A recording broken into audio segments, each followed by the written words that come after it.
Herd immunity एक ऐसा phenomena है कि जिसे हम ये कहते हैं कि बहुत सारे लोगों को ये बीमारी या तो उसके अगेंस्ट उनके अंदर जो है इम्यूनिटी डेवलप हो चुकी है।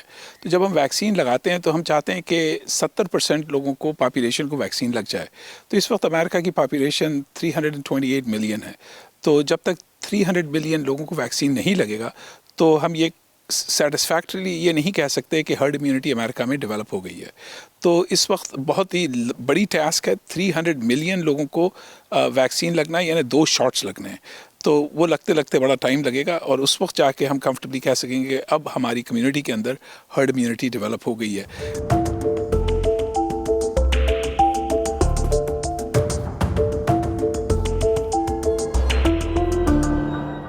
दुनिया के अंदर अगर हर्ड इम्यूनिटी हमें चाहिए तो फिर हमें massive vaccination across the globe करनी होगी। अगर हम मैसिव वैक्सीनेशन ना कर सके तो फिर तो ये होगा कि अमेरिका के अंदर हर्ड इम्यूनिटी हो गई और जो है कोई ट्रैवलर अमेरिका में आ गया, मैं अमेरिका की सिर्फ बात कर रहा हूँ, जो कि किसी और ऐसे मुल्क से है जहाँ पर वैक्सीनेशन उस हद तक नहीं लगी हुई जिस हद तक अमेरिका में हुई है, तो वो आके यहाँ पर बीमारी दोबारा से फैला सकता है और फिर आउटब्रेक्स हो सकती हैं छोटी मोटी। लेकिन ये कि अगर दुनिया के अंदर तमाम मुल्क पूरी दुनिया एक साथ इस बीमारी के अगेंस्ट काम नहीं करेगी, हम कामयाब नहीं होंगे।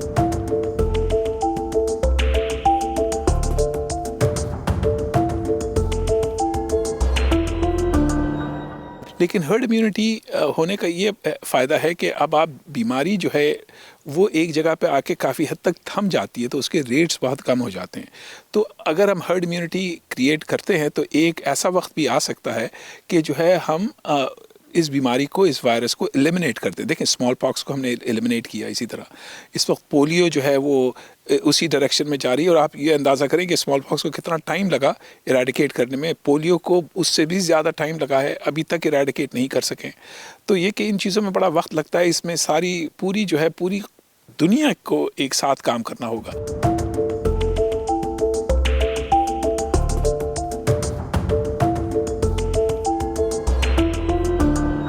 फाइज़र और मॉडर्ना इस वक्त इस पे काम कर रहे हैं और एक और मॉडिफाइड वैक्सीन बना रहे हैं जो प्रॉबली तैयार हो जाएगा इन अ कपल मंथ्स और less than a couple months actually. और फिर जो है वो एक बूस्टर के तौर पे इस्तेमाल किया जाएगा ताकि जो है उस जो म्यूटेंट स्ट्रेन है उसके अगेंस्ट जो है इम्यूनिटी डेवलप हो।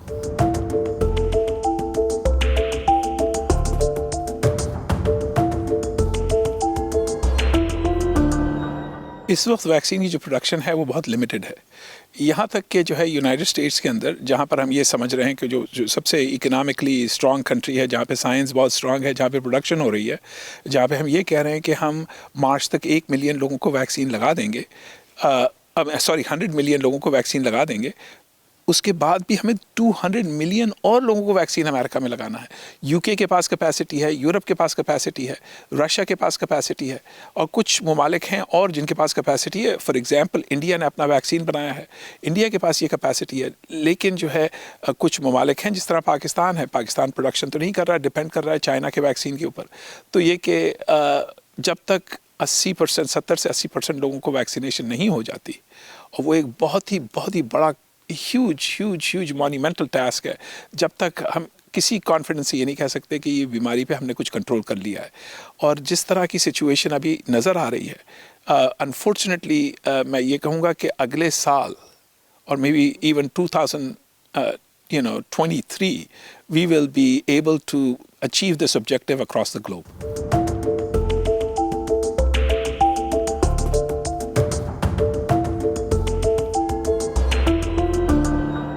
जो मोस्ट इम्पॉर्टेंट थिंग अब भी है वो है कि आप जो है, और जिस तरह मैं हर वक्त कैरी करता हूँ और हम एक डिस्टेंस पे बैठे हुए हैं इस वक्त, और मैं वैक्सीनेशन हो चुकी है मुझे, लेकिन जो है सबसे important thing is to make sure कि जो है आप मास्क पहन के रखें, आप सोशल डिस्टेंसिंग ऑब्जर्व करें, आप हैंड वॉशिंग ऑब्जर्व करें। ये तो तमाम पब्लिक हेल्थ मेजर्स हमारे पास मौजूद हैं, इनसे यही करने से हम बीमारी को काफ़ी हद तक रोक सकते हैं। तो ये तो चीज़ें करनी ज़रूरी है और उसके बाद आप वैक्सीन लगाएं।